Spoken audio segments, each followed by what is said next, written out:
Today on Locked On Rockies. Who's going to lead the Rockies in long balls this year? A Justin Lawrence update and more comments from the Locked On Rockies YouTube comment section.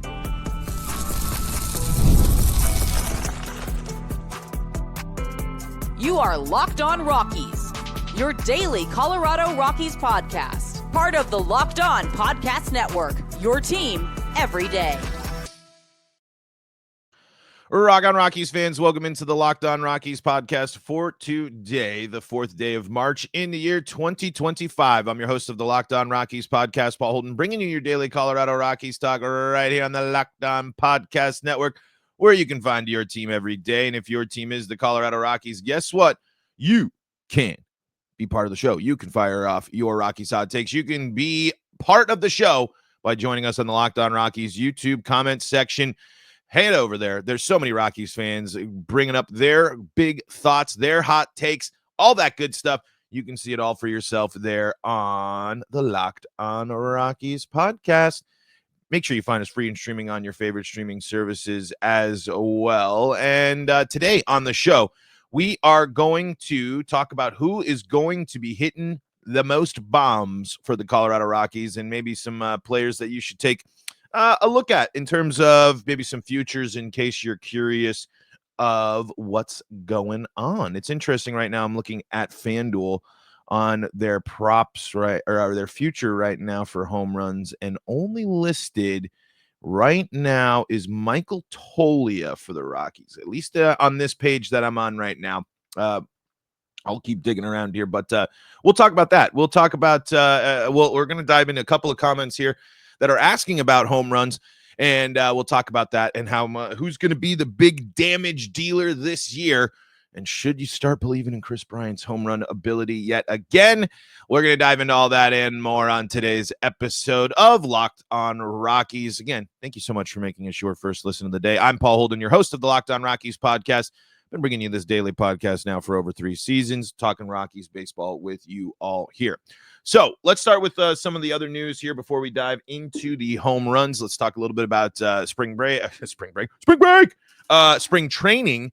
And so we talked yesterday, Justin Lawrence waived by the Colorado Rockies and hadn't gone claimed over the weekend. But yesterday, the Pittsburgh Pirates claiming Justin Lawrence. So Justin Lawrence no longer a part of the Colorado Rockies organization, and wishing him nothing but the best as he's going to go and try and recapture that 2023 magic there. And again, I said this yesterday. I'm bummed. I really had high hopes for Justin Lawrence.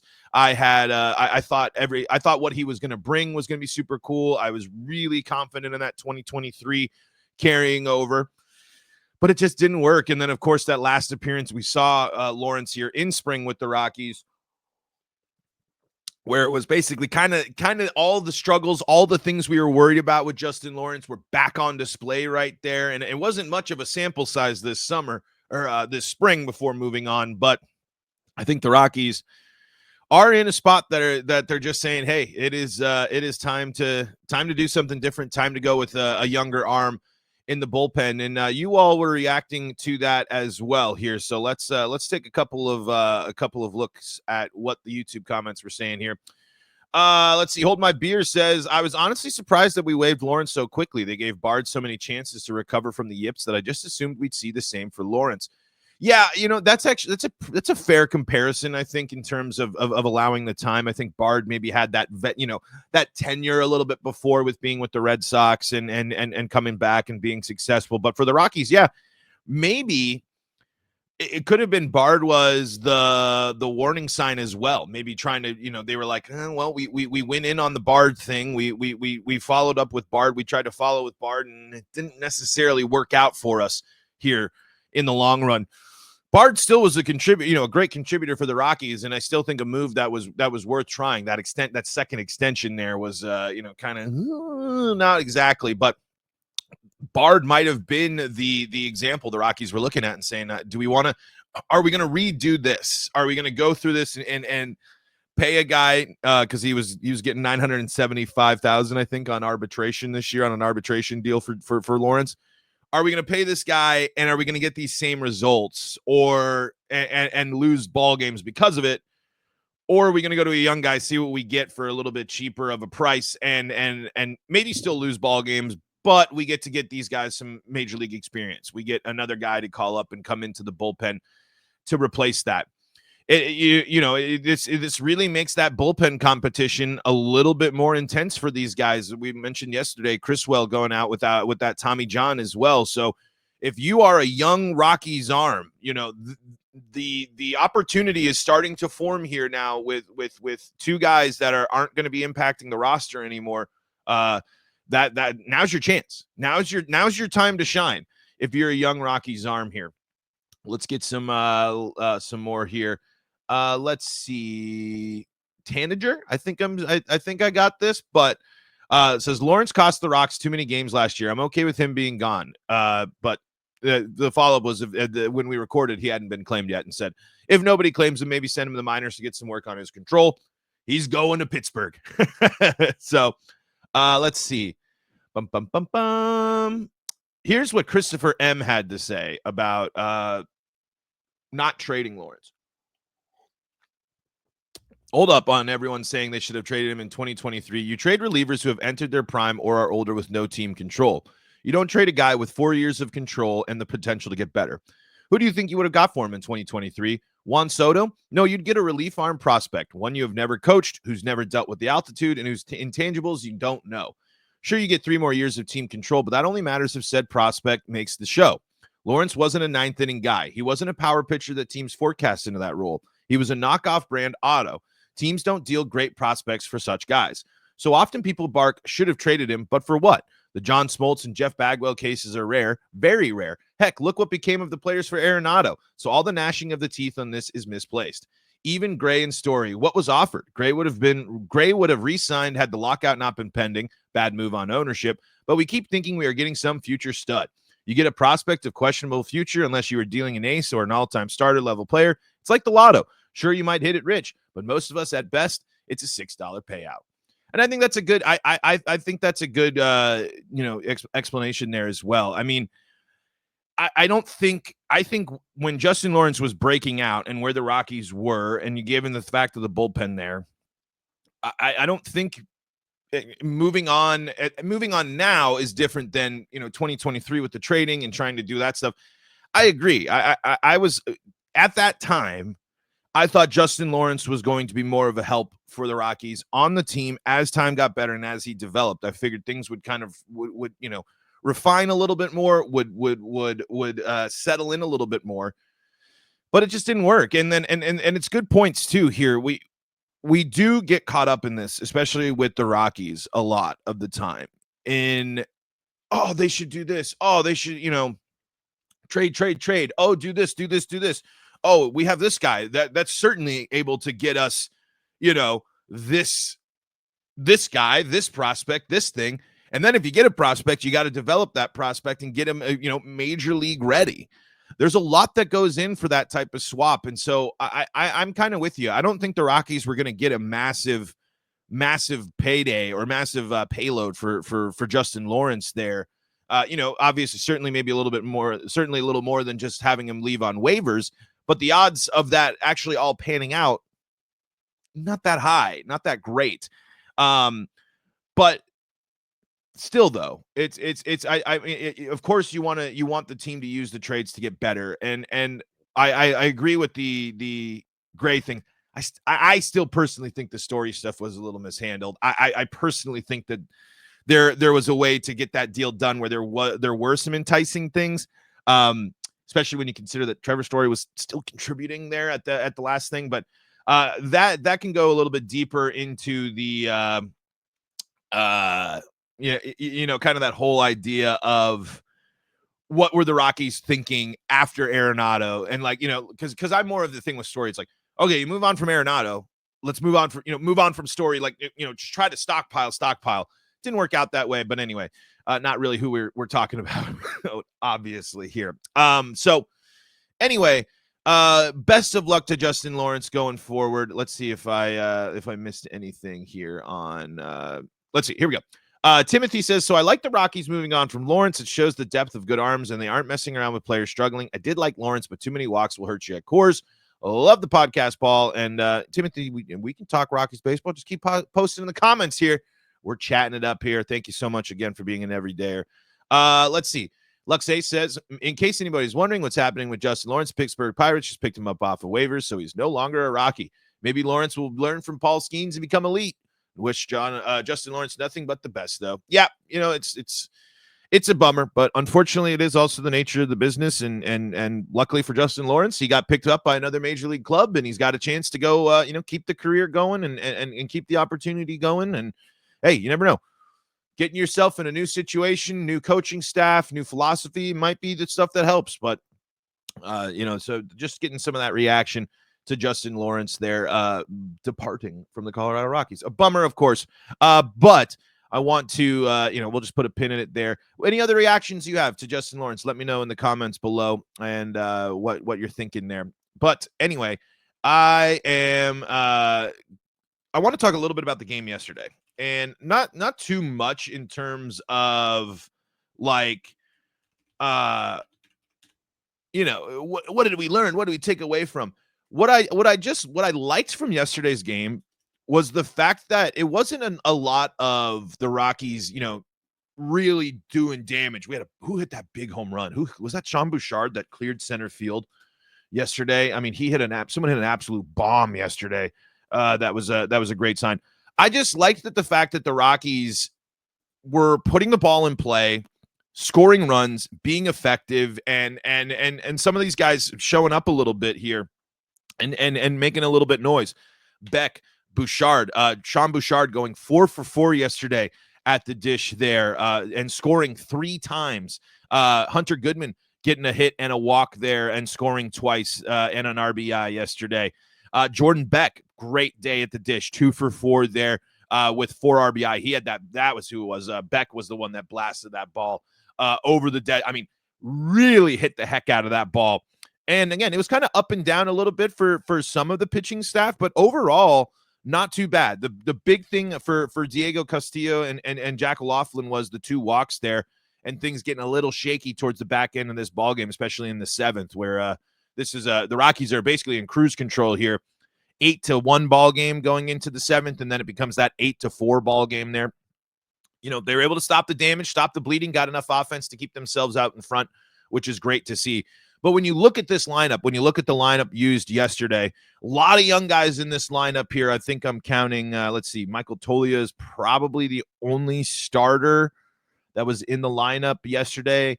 A lot of young guys getting that playing time, but it was just good to see a lot of these guys getting the ball in play, hitting. And again, it wasn't big moon shots. It wasn't anything. It was a lot of kind of dink dunk stuff, but productive. It was productive at bats, productive ways to drive in runs and get some guys going. There are some young guys we need to start seeing get going a little bit.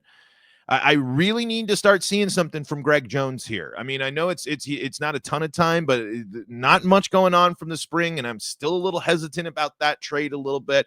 I'd like to see a little bit more from Benny Montgomery, of course.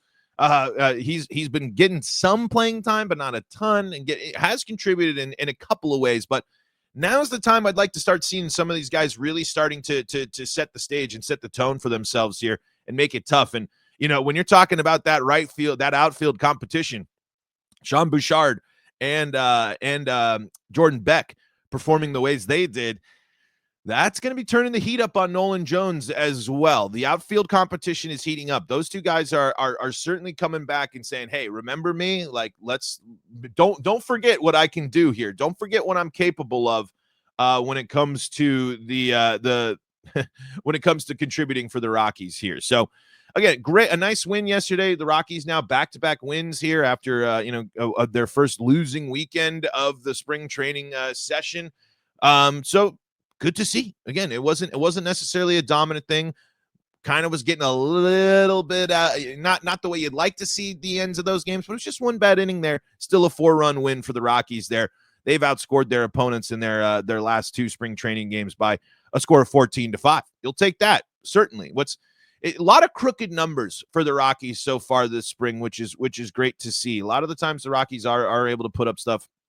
So far, the Rockies have only scored under 2 runs twice so far in spring training here. So good signs. I mean, it's not going to completely carry over, but it is something there. When there was just a game yesterday where we got to see a lot of the young guys, and it's good to see that when you set out a lineup like that, you can pull off, you can take away a victory like that, you can pull off a win like that, even if it's spring. I understand that, but when you look at who played yesterday and you come out on top on an 8-4 ball game, good sign.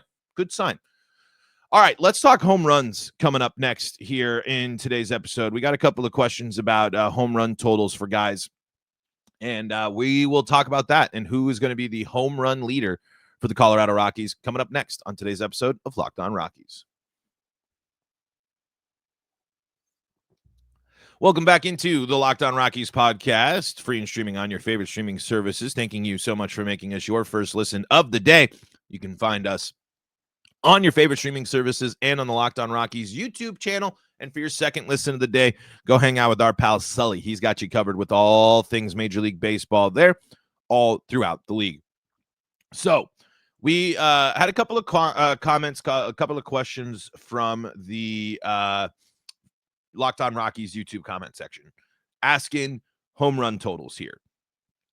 And I kind of wanted to spin that into who will lead the Rockies in home runs this year. So last year, the Rockies leading home run hitter for the club. Let me get this up here. Nope, I want player. I want 2024. Okay. So Ezekiel Tovar led the club with 26 homers last year. Michael Toley at 25, Brenton Doyle at 23, Ryan McMahon at 20, and then Hunter Goodman, the fifth spot, tied with Brendan Rodgers for 13. Charlie Blackmon right behind at 12. So the Locked On Rockies YouTube comments section has Joe asking, over-under question for you, Paul. Chris Bryant, over or under 15 home runs? This is a tough way to start. If playing 100-plus games for the Colorado Rockies, Chris Bryant can hit 15 home runs. The biggest question with that is not my thought of his ability to still hit. I mean, 15's the good number. When you get to 20, that's when the brakes need to start being pumped a little bit. I don't know if I'm taking over 20 home runs for Chris Bryant. But am I taking over 15? Maybe. But here's what's crazy, right? When you look at this. Hasn't hit 15 home runs since he's been in Colorado. 5 home runs in 2022, 10 home runs in 2023, and 2 home runs last year. But if you look at 2023, he did play in 80 games and got 335 plate appearances. So I'm still kind of going off with if he plays 100 games, I think he can hit 15 home runs. I do believe there is something there. And when we talked about it, I know it was just a spring training home run. But when you're able to uncork and hit a ball harder than you have in years, in a long, long time, and further than you've hit it before, there's something there, mixed with the added benefit of playing in an offensive-friendly environment. So when I do futures, and this doesn't necessarily mean this is the responsible, smart way to do it. So let me put this total disclaimer up. When I do futures, I like to root for success. So if I was in this situation and I'm looking on FanDuel, and unfortunately the only person listed with home runs for the Rockies on their futures right now is Michael Toley.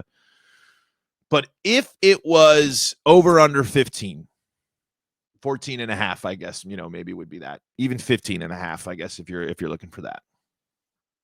I will take the over. And not taking it abundantly confident, not taking it saying, surefire, got it, done deal, I believe it 100%. I'm going big on that. But I think I do think that there's enough there that Chris Bryant, the DH, can still be a solid contributor for the Rockies.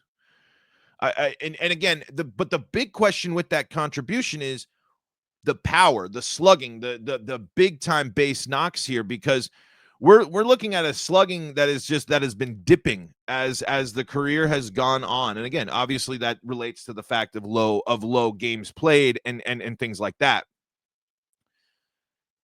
But I still think it's there. I think this 2023 stat line kind of gives us a pretty good indication of what might be possible when it comes to getting to that home run total.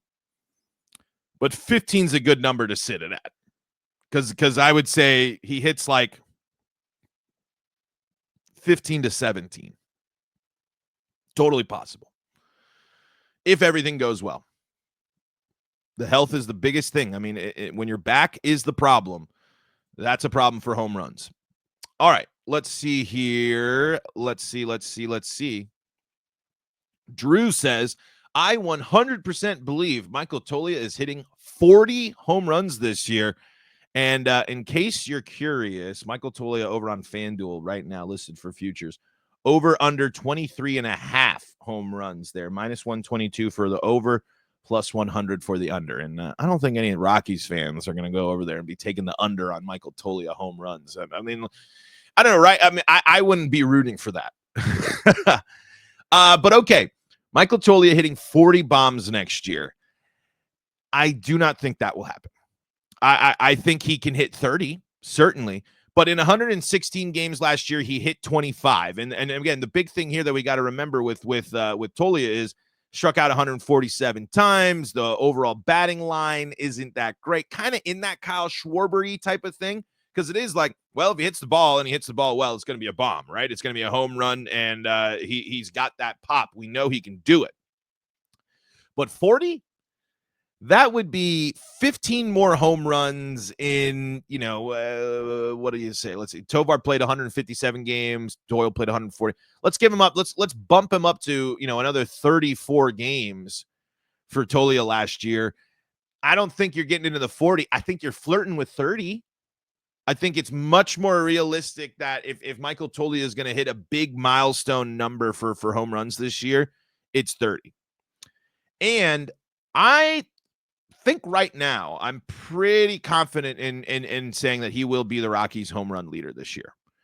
I think that him coming into this season, getting the starting job at first base, knowing that he's going to be an everyday player, playing in Coors Field, I think that this will open up the opportunity for Michael Toglia to be the home run leader for the Colorado Rockies. It's going to be a tight race, I think, between him and Tovar, and Doyle. I think is still going to be flirting there with it. But in reality, these guys, I more want to kind of see this be the norm for these guys. I'd like to see Tovar, Toglia, Doyle hit in the mid 20s of home runs. Ryan McMahon getting the 20 home runs as well. So I'd like to see that. But I think Toglia has that biggest power potential to be the big home run bat for the Rockies here. I'd like to see more home runs. I'd like to see this team be more, do more damage and have more guys get there. Hopefully, Nolan Jones can start figuring it out and getting himself back up there with his only 3 home runs last season. So, I think just looking at the roster, Toglia does give you the best chance for a 30 home run season. 40 is too much. I would not do 40, but I will take 30. And I do think he will be the home run leader. Ryan McMahon has just never been the guy that has been a total dominant home run threat. I mean, he has hit home runs. We've thought of him kind of as the power hitter, but when you look at the numbers, it doesn't always necessarily carry over. And, no Brendan Rodgers this year, who was, again, the Rockies tied for 5th on the Rockies last year with 13. No Charlie Blackmon, who was right under that at 12. Sam Hilliard did end up with 10 home runs. I think that is certainly something that could happen again, given his role on the team. Jacob Stallings ends up with the season with 9. So really these guys, the Tovar, the Toglia, the Doyles, who I think will be most of your damage dealers, I think those guys all can flirt with 20 home runs again. I mean, or over 20 home runs again, certainly. Toglia just gives me that big bat, big pop vibes the most. But Ezekiel Tovar, I think, is going to be the one that's going to challenge that. I think Ezekiel Tovar wants to continue to blossom into an incredible player for the Rockies. And for these guys, their offensive potential is only going to increase if they can work on these strikeout numbers. The toughest part about the Rockies sluggers here is the fact that they all are, leading the team in strikeouts. Ezekiel Tovar, Ryan McMahon, Brenton Doyle, and Michael Toglia make up the top 4 of the people who struck out last year. So there's a lot of possibilities for who will be the Rockies home run leader, but I do think it'll end up being Michael Toglia.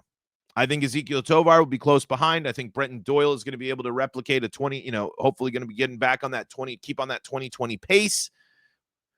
Would be incredible if Brenton Doyle finishes with like a 30-30. I mean, that's insane. I mean, absolutely insane.